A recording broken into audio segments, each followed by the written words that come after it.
부처를 만나면 부처를 죽이라고 말한 선사가 있습니다. 참 부처를 체험하기 위해서는 개념으로서의 부처님을 죽여야 한다는 말입니다. 예수님 또한 마찬가지입니다.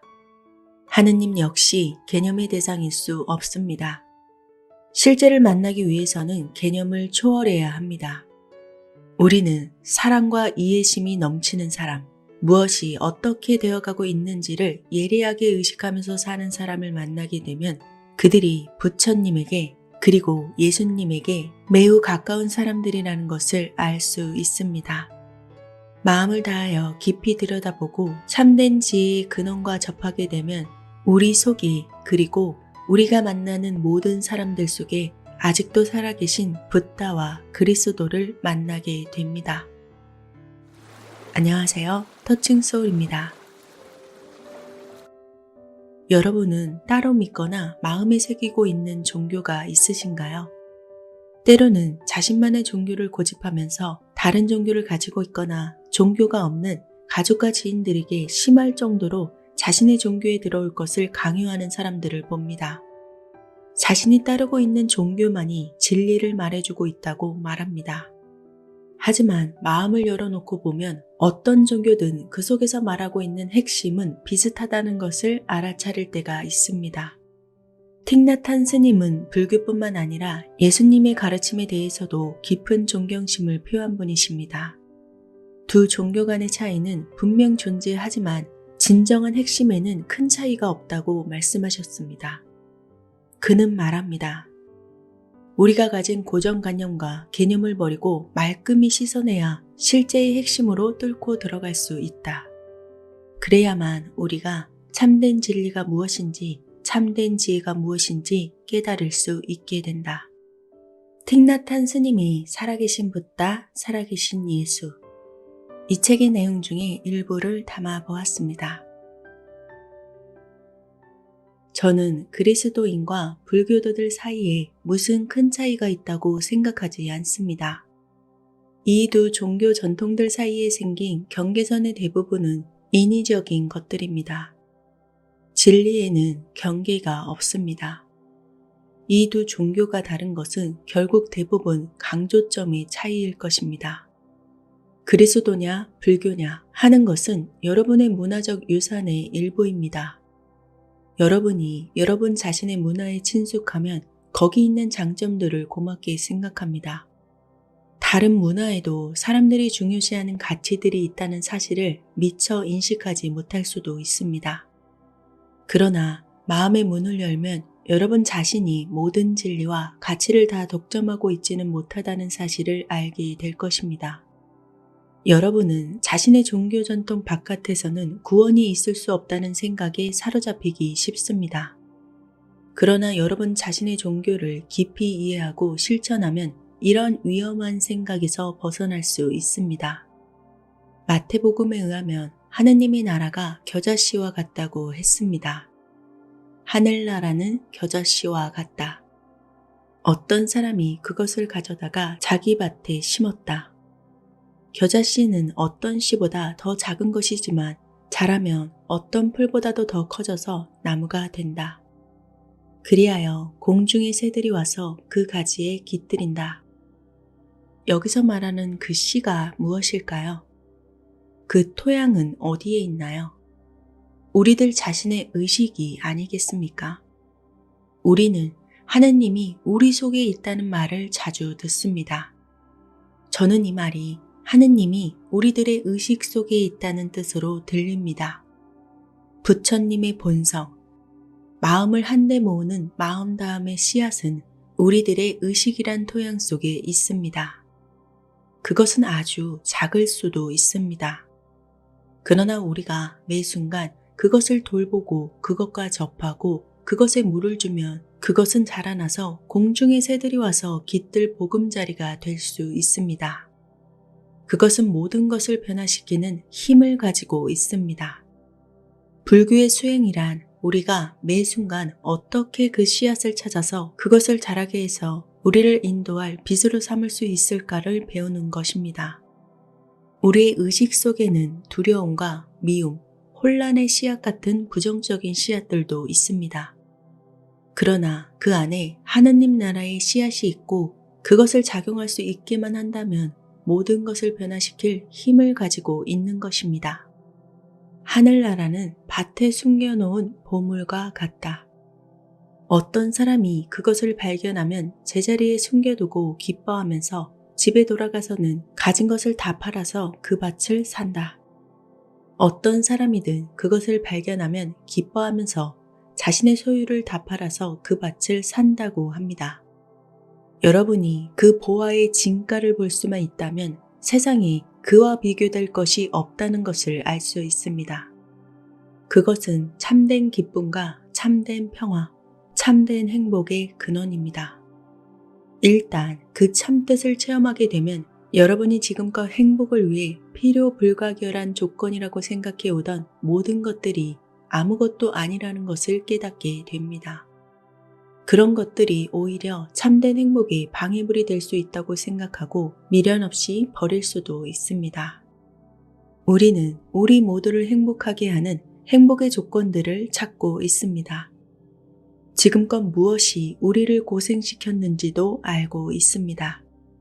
그러나 우리는 아직도 행복의 보화를 보거나 만져보지 못했습니다. 우리가 그것을 만져볼 수 있다면, 비록 한 번이라도 그렇게 할 수 있다면 모든 것을 분토처럼 여길 수 있게 될 것입니다. 행복의 보화.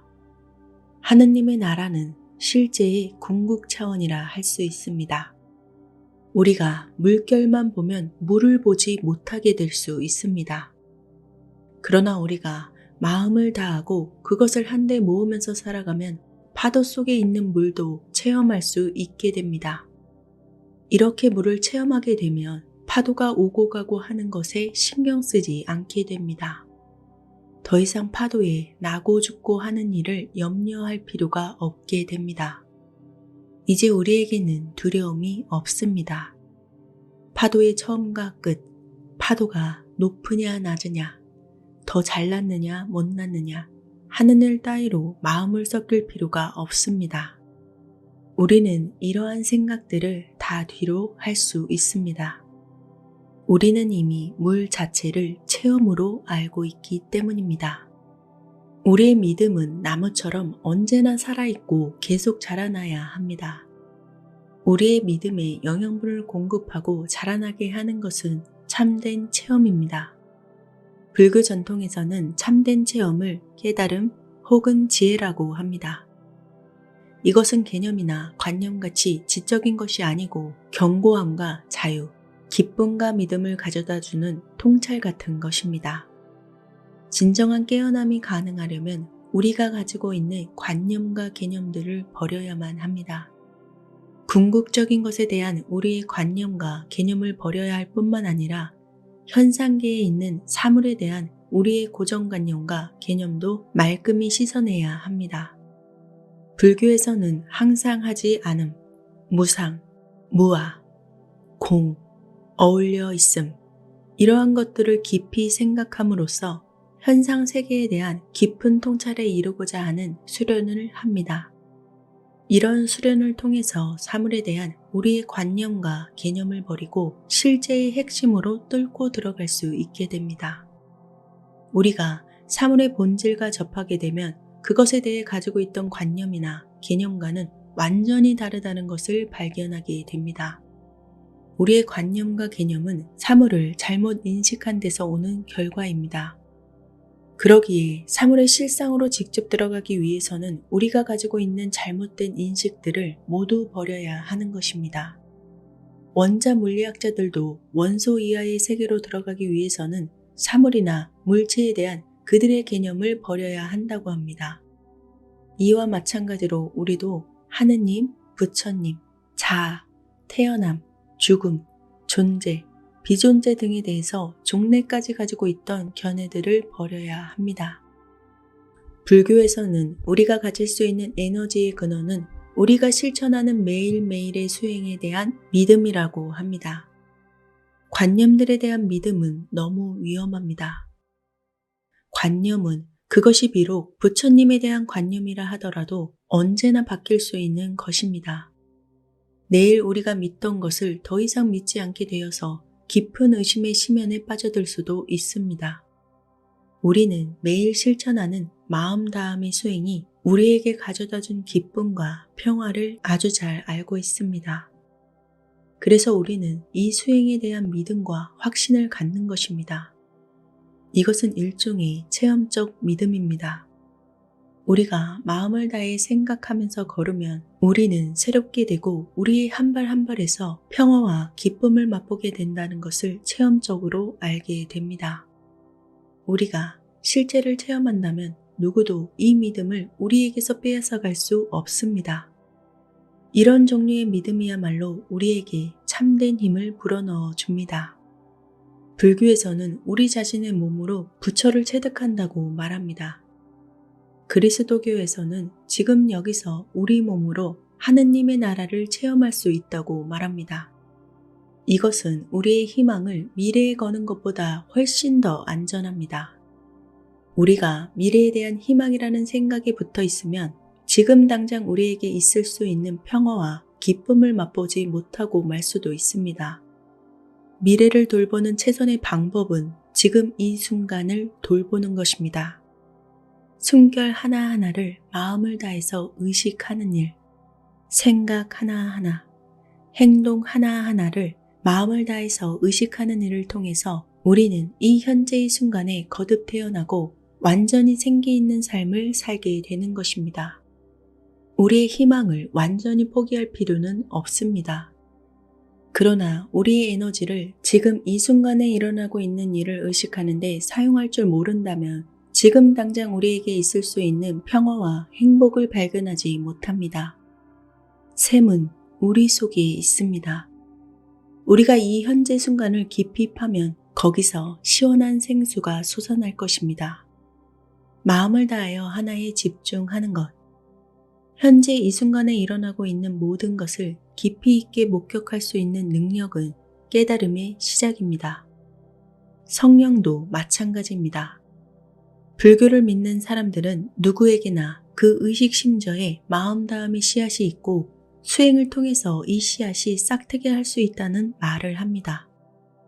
이 씨앗은 우리 속에 있는 부처님의 현존으로서 깨침의 본성, 즉 불성이라고 하는 것입니다. 그리스도를 믿는 사람들은 우리 마음속에 하느님이 계시다고 합니다. 성령은 우리 마음속에 언제나 계시는 씨앗이라고 할 수 있을 것입니다. 우리가 기도하거나 주님의 이름을 부를 때마다 그 씨앗이 하느님의 에너지로 나타납니다. 하느님이 계신 나라도 우리 속에 씨앗으로 있습니다. 우리가 이런 것을 받아들일 수 없다면 어찌 하느님께서 우리 속에 계신다고 말할 수 있겠습니까? 등불을 켜면 우리는 우리 속에 있는 것, 우리 주위에 있는 것을 더욱 깊이 볼 수 있습니다. 불교의 가르침에 따르면 우리가 사물을 깊이 들여다보고 사물이 가지고 있는 항상 하지 않음과 무아의 본성을 파악하는 것이 필수적입니다. 이 세상의 모든 것은 항상 변한다는 재행무상. 이 세상의 모든 것은 홀로 이루어진 것이 없다라는 재범무아. 이러한 말은 부정적인 말이 아닙니다. 그것은 실제의 참된 본성으로 우리를 인도해주는 문입니다. 그것은 우리가 당하는 고통의 원인이 아닙니다. 우리들에게 고통을 주는 것은 미망입니다. 항상 하지 않은 것을 영원히 무엇으로 여기는 것, 나라고 하는 것은 없는데 있는 것처럼 붙들고 있는 미망이 우리에게 괴로움을 주는 것입니다. 현상계의 모든 것은 영원하지 못합니다. 영원한 자성을 가지고 있지 못합니다. 무아는 공입니다. 이것은 무엇이 들어있지 못해서 비어있다는 것일까요? 영원한 나라는 것이 이 세상 어느 곳에도 있지 않아 빈 상태라는 것입니다. 무아는 어울려 있음이기도 합니다. 모든 것은 다른 모든 것들과 함께 구성되기 때문에 세상에 독립적으로 존재할 수 있는 것은 아무것도 없습니다. 무아는 상호 침투입니다. 모든 것이 모든 것을 포함하고 있기 때문입니다. 모든 것은 또 모든 것에 의존해 있기 때문에 상호 의존이기도 합니다. 그 어떤 것도 외딴 섬일 수가 없습니다. 모두가 다른 것들과 얽히고 설켜서 서로 관계를 가지며 어울려 있습니다. 이것이 무아의 본질입니다. 우리는 본질적인 것, 존재론적인 것을 현상계의 세세한 일부나 일면으로 취급할 수 없습니다. 점점 깊이 보게 되어서 궁극 차원에 접하게 되면 시작과 끝이라는 개념도 초월하게 되고 맙니다. 한 송이 꽃은 전 우주로 연결되어 이루어져 있습니다. 우리는 이 꽃이 이것보다 못하다든지 저것보다 더하다든지 하는 말을 할 수가 없습니다. 우리가 더하다 못하다 혹은 있다 없다 하는 등의 생각들을 없애버린다면 관념이나 개념들을 없애버리게 되는데 이것을 불교에서는 열반이라고 합니다. 실제의 궁극적인 차원은 개념과 상관이 없습니다. 말로 할 수 있는 것은 아무것도 없습니다. 오직 직접 체험을 통해서만 만날 수 있는 것입니다. 오늘날 자신의 종교 전통에서 뿌리가 뽑혀서 고통당하고 있는 사람들이 얼마나 많습니까?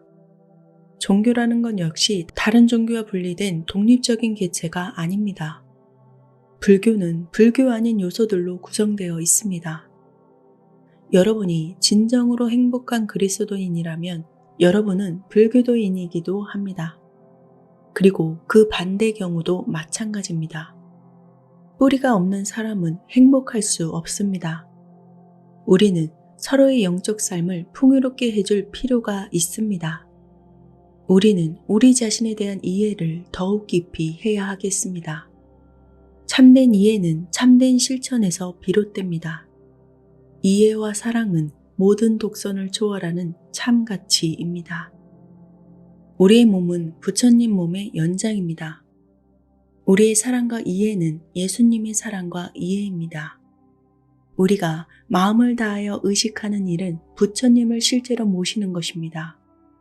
우리가 마음을 다하면서 살아가는 그것이 부처님과 예수님을 항상 모시면서 살아가는 삶입니다. 깊이 생각해보면 파도가 일어났다가 사라지곤 하지만 사실은 언제나 거기에 있는 것입니다. 높다, 낮다, 생겨났다, 없어졌다 하는 개념들은 파도에 해당되는 것이지 물 자체에는 이런 구별이 있을 수 없습니다. 파도에 있어서 깨달음이란 파도가 바로 물이라는 사실을 깨닫는 것입니다. 바로 그 순간 죽음에 대한 두려움은 모두 사라져 버립니다. 수양을 깊이 하시면 어느 날 여러분도 태어남과 죽음 같은 것으로부터 그리고 우리에게 닥쳐오는 여러 가지 위험들로부터 자유스럽다는 것을 깨닫게 될 것입니다. 이것을 깨닫게 될 때 여러분은 여러분의 생사의 파도를 넘어서 안전하게 인도해줄 배를 갖게 된 것입니다. 미소를 지으면서 이렇게 자유스럽기 위해서 이 세상을 포기할 필요가 없다는 것을 이해하시게 될 것입니다. 여러분은 열반이 그리고 하늘나라가 지금 여기에 있다는 것을 아시게 됩니다. 많은 사람들이 나고 죽고 하는 순환, 이 윤회의 고리를 끊고 싶어 합니다. 이런 생사의 윤회는 끝없는 고통임을 알기 때문입니다. 그러나 우리가 연구와 수행을 계속하면 영혼 불멸 같은 생각은 물러가고 그 대신 진실에 더욱 가까운 생각을 얻게 됩니다.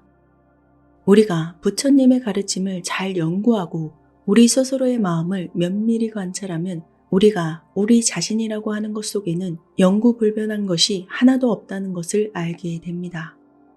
우리가 가진 어느 하나도 이 다음 순간 그전과 동일한 상태를 유지할 수가 없습니다. 우리의 몸만 변하는 것이 아니라 소위 영혼이라는 것도 변한다는 것입니다. 그것도 감각과 지각, 의식과 마음으로 이루어진 것입니다. 우리가 영혼 불멸이라는 생각을 버리면 다시 몸을 입는다는 것에 대해서 우리가 가지고 있던 생각이 바뀌어 진리에 더욱 가까워지게 됩니다. 몸을 다시 입는다는 생각이 아직도 좀 있기는 하지만 우리의 이해는 달라지게 됩니다. 우리는 단지 급속히 변화하는 요소들만이 존재한다는 사실을 깨닫게 될 것입니다. 꽃은 태어나기 전에 벌써 구름, 햇빛, 씨앗, 토양, 기타 여러 가지 형태로 존재하고 있었습니다. 태어나고 또다시 태어난다고 보기보다는 나타남, 그리고 다시 나타남이라고 하는 것이 더 정확한 말입니다. 꽃의 생일이란 사실 그것이 태어난 날이 아니라 나타난 날이 되는 것입니다. 언제나 다른 형태로 존재하고 있었지만 이제 조건이 충분해져서 꽃의 모양으로 나타날 수 있게 된 것에 불과합니다. 사물들이 이런 식으로 나타나면 우리는 그것들이 태어났다고 합니다. 그러나 사실은 그렇지 않습니다. 조건이 충분해지지 않으면 불교식으로 말해서 인연이 다하면 그것은 꽃으로 있지 못하고 다시 사라집니다. 그것을 우리는 꽃의 죽음이라고 합니다. 물론 정확한 말이 아닙니다. 죽은 것이 아니라 그 구성 요소들이 다른 형태, 말하자면 거름이나 토양 같은 다른 모양으로 변모되었을 뿐이기 때문입니다. 우리는 태어남, 죽음, 존재, 비존재 등의 개념들을 초월해야 합니다. 실제는 모든 개념들로부터 자유롭습니다. 우리가 하느님이나 부처님의 이름을 부를 때 부처님의 특성과 같은 특성을 우리 속에 일깨우려고 합니다. 이것은 부처님이 우리 속에 되살아나게 함으로써 우리가 고뇌와 집착에서 자유로워질 수 있도록 하려는 것입니다.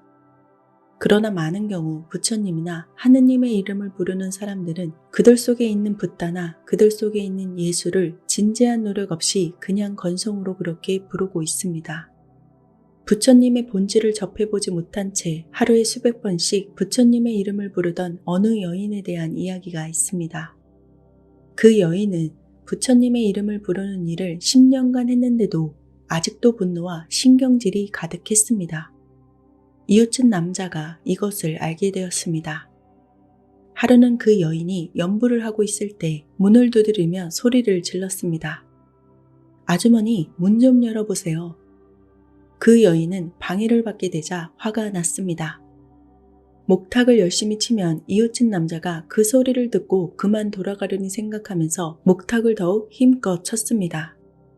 그러나 그 남자는 돌아가지 않고 계속해서 아주머니, 제 말 좀 들어보세요 하면서 소리를 질렀습니다. 화가 머리끝까지 난 여인은 목탁을 바닥에 내팽개치고 세차게 문을 열고 나가서 이렇게 소리쳤습니다. 내가 연부라는 소리 못 들었어요? 왜 이렇게 귀찮게 굴어요? 그러자 이웃 남자는 싱글거리며 말했습니다. 저는 지금 아주머니 이름을 몇 번밖에 부르지 않았습니다. 그런데도 아주머니가 이처럼 화를 내시는데 아주머니는 부처님의 이름을 10년이나 불렀으니 부처님께서 얼마나 화가 나셨을까 생각 좀 해보세요. 그리스도를 믿는 사람들도 그들의 예배의식을 기계적으로만 따르고 기도도 마음은 딴 데 두면서 건성으로만 한다면 이 아주머니와 똑같은 일을 하고 있는 셈입니다. 그러기에 그리스도계에서는 마음의 기도를 올리라고 합니다. 그러나 많은 종교인들이 그들의 수행에서 즐거움, 편안함, 느긋함, 쉼, 정신적인 공간 같은 것을 거의 느끼지 못하고 있는 실정입니다. 그런 식으로 100년을 해보아도 살아계신 부처님, 살아계신 예수님과 접할 길은 없습니다. 예수님의 이름을 부를 때 그 말에만 잡혀 있으면 예수님의 삶과 가르침을 볼 수 없게 됩니다. 그것들은 형식만 따를 뿐이지 진수를 실천하지는 못하는 셈입니다. 진수를 실천해야 비로소 여러분의 마음이 맑아지고 그에 따라서 즐거움과 행복을 얻을 수 있습니다. 예수님의 가르침에 몰입하기를 원한다면 예수님께서 보여주신 삶의 기술, 삶의 예술들을 배워야만 합니다. 우리가 살아계신 붓다, 살아계신 예수와 접하는 것은 우리 속에 이미 있는 깨침의 특성에 물을 주고 마음에 한데 모으는 일을 실천함으로써만 가능한 일입니다. 우리가 숨을 쉬고 살아있다는 것을 아는 것은 아주 놀라운 일입니다. 우리가 살아있기 때문에 모든 것이 가능한 것입니다. 우리가 살아있는 한 한순간도 허비하지 마십시오. 매 순간은 하느님을 드러낼 수 있는 기회이며 부처님을 드러낼 수 있는 기회입니다. 매 순간 깊이 숨을 쉬시고 그 숨결을 충분히 즐기십시오. 하늘이 푸르고 새들이 지저귀는 것이 아름답다는 것을 마음을 다해서 의식하십시오. 내가 지금 살아있음을 즐거워하십시오. 그것이 살아계신 부처님, 살아계신 예수님이 앞으로 오래오래 계속될 수 있도록 돕는 길입니다. 그것이 나 자신과 내 인생을 돕는 길입니다.